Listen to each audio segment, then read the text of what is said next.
Hai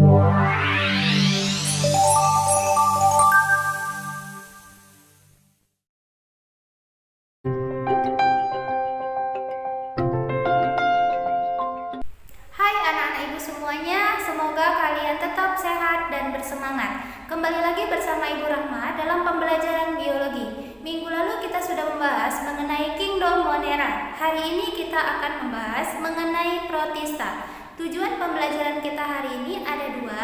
Yang pertama, kalian mampu memahami Protista mirip jamur. Dan yang kedua, kalian mampu memahami Protista mirip tumbuhan. Maka dari itu, Ibu harapkan kalian tetap fokus dalam pembelajaran kita hari ini.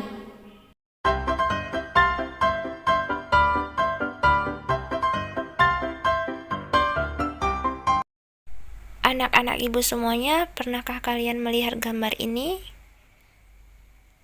Hari ini kita akan bahas mengenai Protista.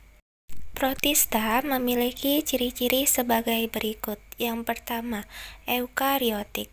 Eukariotik merupakan sel yang memiliki membran inti sel.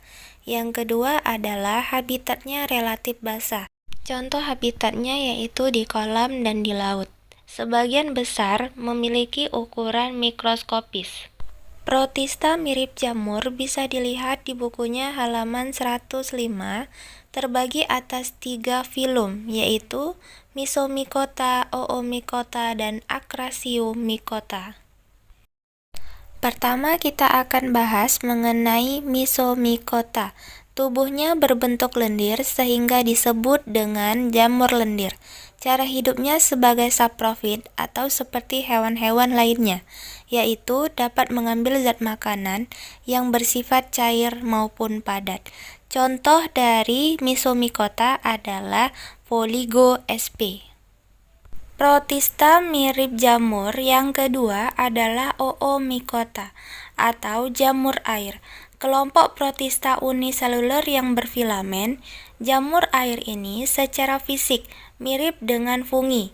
Mereka mikroskopis.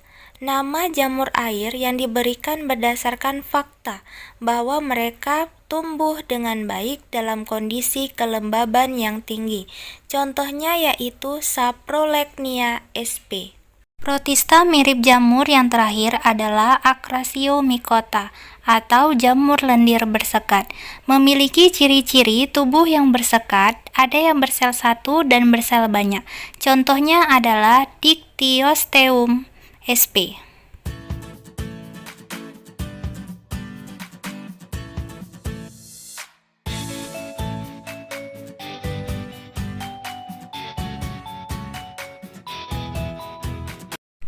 Pernahkah kalian ke pantai melihat rumput-rumput yang ada di dalam pantai tersebut?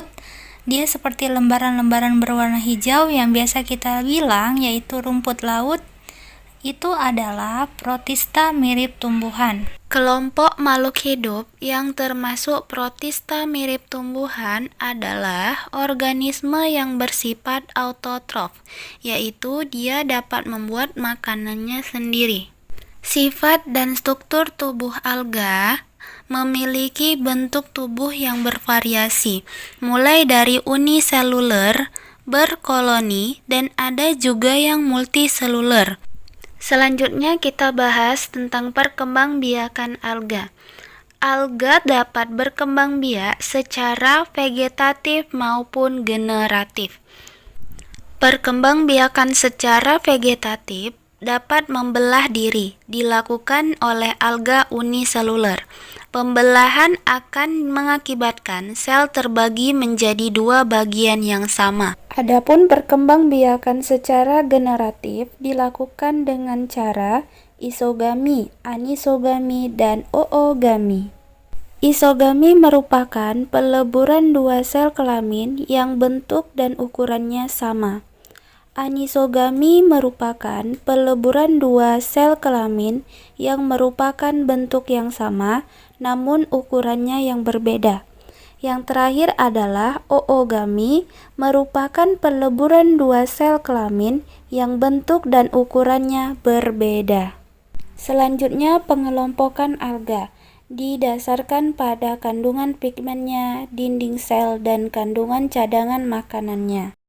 Alga dikelompokkan menjadi beberapa kelompok, yaitu Euglenophyta, Chlorophyta, Chrysophyta, Pyrrhophyta, Paephyta, Rhodophyta, dan Charophyta. Pertama yaitu Euglenophyta. Euglenophyta berasal dari kata Yunani yang artinya mata sejati.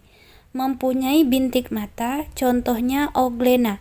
Bintik mata yang terdapat pada organisme ini berfungsi sebagai fotoreseptor. Chlorophyta merupakan alga yang mempunyai pigmen dominan hijau atau klorofil. Contoh dari Chlorophyta adalah Chlamydomonas. Alga ini disebut Chrysophyta karena berwarna keemasan akibat kandungan pigmen karotin pada plasmanya. Contohnya Pinularia. Kelompok alga yang keempat adalah Pyrrhophyta. Disebut juga sebagai alga api.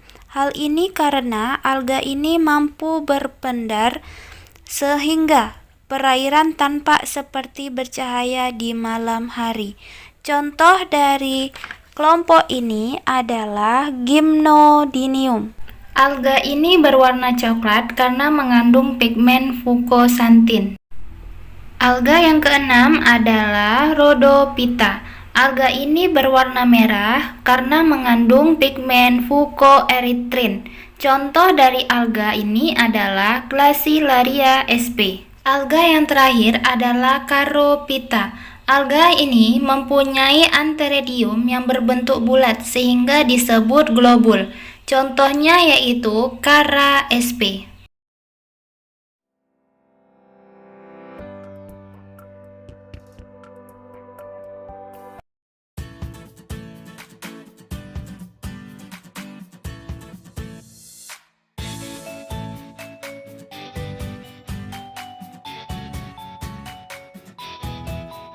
Nah, setelah anak-anak ibu sudah mempelajari mengenai materi kita hari ini, dapat kita simpulkan yang pertama, protista mirip jamur terbagi atas 3, yaitu Misomycota, Oomycota, dan Acrasiomycota. Kesimpulan yang kedua yaitu protista mirip tumbuhan atau dikenal dengan sebutan alga. Kita dapat mengetahui struktur dan ciri pada alga dan reproduksi pada alga. Minggu depan kita akan membahas mengenai protista mirip hewan atau protozoa. Maka dari itu, ibu harapkan kalian jaga terus kesehatan, tetap semangat, dan sampai jumpa.